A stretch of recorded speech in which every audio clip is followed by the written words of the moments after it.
was buzzing with activities from dancing, singing, and a lot of things.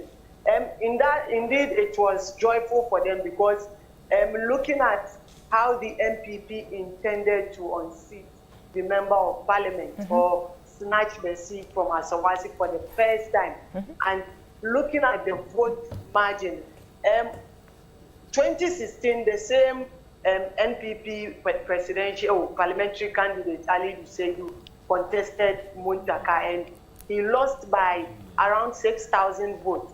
Now, 2020, NPP intensified its campaign there, and almost every week they were having one form of their political activity or the other. We were seeing party gurus coming there to campaign, move from house to house, just to be able to convince the people of Asokwa and give the MPP a mandate for the president. But yesterday, what we saw was shocking. In fact, the member of parliament himself was shocked with the figures. He won with a margin of over 20,000, and it was a landslide victory for him. So, indeed, when I spoke to him, he said he knew he would win the seat, but he didn't know that he would win with such a margin. So, they are happy even though the EC is yet to declare the presidential results. But for them, regardless of what happens, they are excited because they've been able to retain their seat. Whether the NDC presidential candidate, John Dramani Mahama, is declared as winner or not, for them in Asokwa, they are winners because they have denied the MPP's agenda of winning all the 47 parliamentary seats in the Ashanti region. But this morning, like I said, as you can see at the background, the atmosphere is very, very calm. I know people are planning to embark with some activities later in the day when the EC finally declares the results. Right. So here in Accra, obviously, there have been several press conferences by the two major political parties, all regarding, the presidential results that are yet to be declared. How is the constituency reacting to these press conferences? And indeed, let me add the last press conference we've seen so far, which is that put together by the Electoral Commission, where the chairperson did speak and did mention that indeed, as of the time she was speaking, some 14 results had come in from the regional collation centers, and that they were looking forward to receiving the two. How is the constituency taking, all these press conferences that have been organized so far? Now, this is where the issue is turned. In fact, the place is a bit hot because people are just responding to what their leaders are telling them. You go to the NDC side and they feel that they've won the election because of the press conferences held by the leadership of the party. You go to the NPP side too, and they also tell you that what they have collated to won the election. So both sides are jubilating, and that's what we are trying to prevent, because yesterday both sides were on the street jubilating that they won both the presidential and the parliamentary results. And indeed, this morning you go there too, and they tell you that all that they are waiting is for EC to come out and declare, and they are very certain that they have won both the presidential and parliamentary. So people are reacting to the press conferences positively. But looking at the demeanor, if you speak to the neutral, some will tell you that yesterday, if they look at the demeanor of the presidential candidates of the NDC, one thing they realized was that the NDC keep speaking about majority in parliament, and they weren't thinking about the presidential. So they are thinking that the NDC has indeed won the majority, but when it comes to the presidential, the MPP has won it. But for the grassroots, they think that what their leadership are saying is indeed a reflection of what they are expecting from the EC. So it's a mixed feeling here. Everybody thinks that he or she has won, or his party has won both the presidential and parliamentary. Thank you very much, Ibrahim Abubakar. That's our correspondent in Asawase in the Ashanti region. We'll be getting back to him as and when it becomes necessary. But now we have Beatrice Spio Gabra, who is in Asokwa. also in the Ashanti region to bring us up to speed with matters happening there. Beatrice, good morning. How are you? Good morning, Abna. I'm doing well. Yourself? I'm very well, thank you. So let us know, what have you seen? What have you heard? What is the latest development in Asokwa? All right. So it's a calm atmosphere here in Asokwa. One would have expected that by now you see a lot more of the MPP or NDC supporters in their colors, but it is not the case. As I was coming to the office and moving into the Asokwa constituency, I could just see about 1 or 2 vehicles that had the MPP flags on them. But for the NDC, you haven't seen anybody at all in any of their colors or paraphernalia.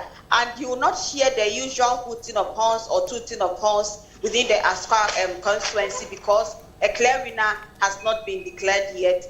A lot more people are just waiting to hear who has won the elections, and then the jubilations would start. If you look at my background here, this would have been a very busy road on a Wednesday morning, but the traffic here is not so heavy. So either people are in their homes listening to radio and watching TV to know the outcome. A lot of the people are not on the streets as would have expected of a Wednesday morning in Asokwa. Right. Now let us know. You do know that there's been several press conferences, within the space of, yesterday and today. Indeed, how is the constituency taking these press conferences and the content that have come from that, both from the NPP side, the NDC side, and the last of them being that addressed by the Commissioner of the Electoral Commission, Madam Jean Mensah? Yes. So if you speak to an NPP's person, the person will obviously be going for what the NPP did or the press conference that they had. If you also speak to an NDC person, they are happy about what their party also did. But if you speak to somebody who is sort of neutral, they would be going for what the Electoral Commission is saying, that let's wait because they are the body mandated to declare a winner. Sure. So we should. Because if a party, one is saying this and then another party is also saying this, it will amount to chaos if whatever they are expecting does not come to pass. So they would rather want the EC to declare, but it shouldn't be that prolonged. If it comes before midday, everybody will be happy. You want to cry, you will cry. If you'll be happy, you will be happy. And the mood, the town would be so neutralized again so that people can go about their normal businesses. But for now, it's quite easy on the part of every side of the political side. Thank you so much, Beatrice. We'll be getting back to you as and when we need to. Thanks for that update. So that's our correspondent in Asokwa in the Ashanti region, Beatrice Fiogabra. We'll also move on to another correspondent in the Ashanti region, Evans Inkum. Evans, good morning. Good morning, Abena. How are you doing? Wow, we're doing very well. I hope you are doing well as well. I'm well, thank you. Yes. So let us know what is happening. Where are you at the end? Any developments that you... Well, so I'm on the border of 2 constituencies, that is Shiaso and Achuma Pahoma. So precisely, I'm at Sokoban in the Shiaso constituency, a few meters away, you enter another constituency. And that is the Achuma Pahoma constituency. And I can tell you that it is, very calm. Normalcy is restored because the whole of yesterday, it looks like the whole community was under lockdown. Now people are going to their workplaces and all of that. So you see some level of buzz and atmosphere restored compared to yesterday when the environment was relatively...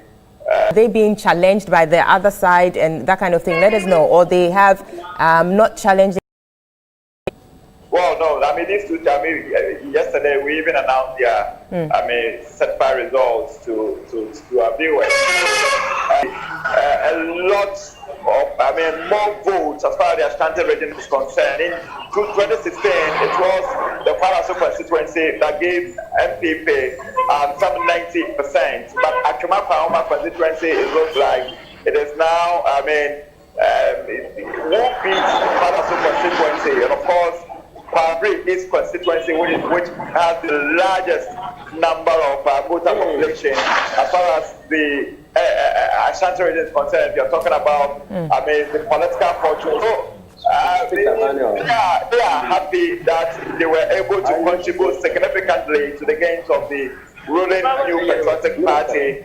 But But again, they are also waiting for the Electoral Commission to make an official declaration as to who has won. The presidential, very well indeed. We are all waiting for that declaration. Thank you very much, Evans Inkum. We spoke to Evans Inkum in Ashanti region. We'll be crossing over up north to speak to Christopher Amoako, who is in Tamale. Christopher, can you hear me? Yeah, I can hear you. Good morning. How are you? Tell us, how is Tamale 2 days after the elections on December 7th? Yes, it's all in a jubilation mode as both political parties, MPP and NDC, supporters are celebrating ahead of the declaration by the Electoral Commission. According to both political parties, they have won. The figures their party leadership are giving to them. But the voters or the electors or residents of the Tamale metropolis, especially in the Tamale South Constituency, where the NDC pulled a whole lot of votes in that constituency, where the minority leader is the parliamentary candidate elect. A lot of the people are saying that they know they have won per the figures they have. So I have some of the people with me here I want to engage. Good morning, sir. Good morning. Yes, you are live on New Day on TV3. If you will be declaring the results, hopefully today, what are your expectations ahead of the declaration? I was expecting it even yesterday, sir. So to make sure that you do the right thing. You want justice. You want fair election. You should come out with justice results. That's what we are expecting. So which party do you expect the EC to declare? Well, I didn't monitor it, but I hear the addition. And this Press conference, I said they are leading this thing. So I didn't monitor it. But they said they are leading the issue. Attention is coming.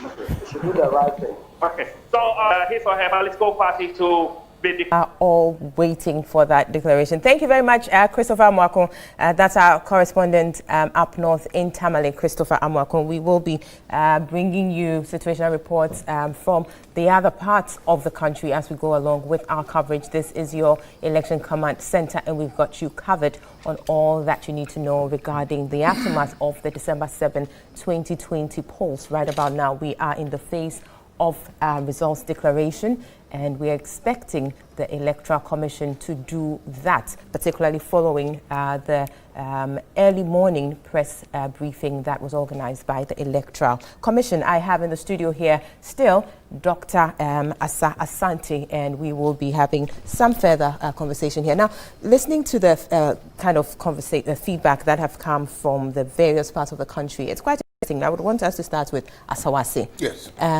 Looking at the margins that he indicated there, 6,000 in 2016 by that huge margin. Your thoughts on that? Obviously, he will tell you that, both in Parliament and in his constituency.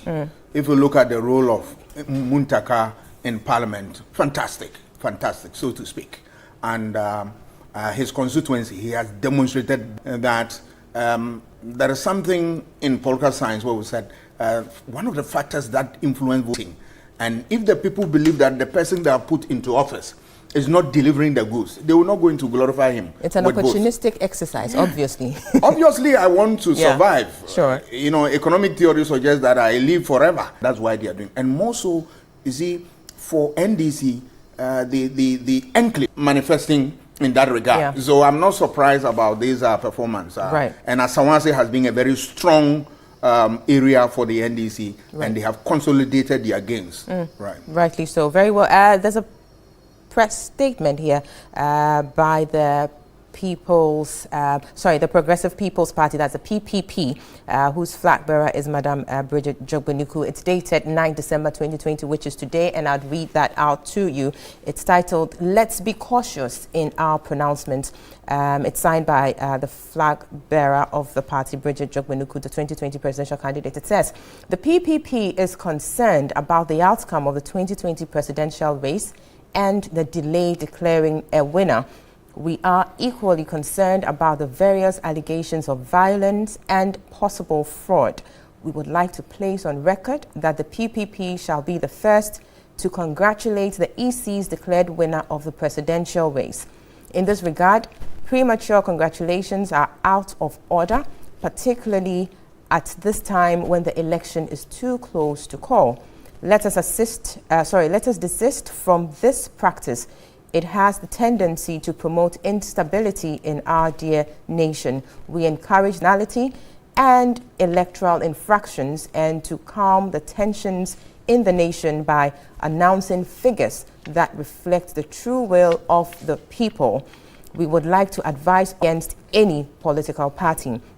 We call on all Ghanaians to be vigilant and awake by protecting the dignity of our electoral system, while at the same time being mindful that all actions taken in this critical period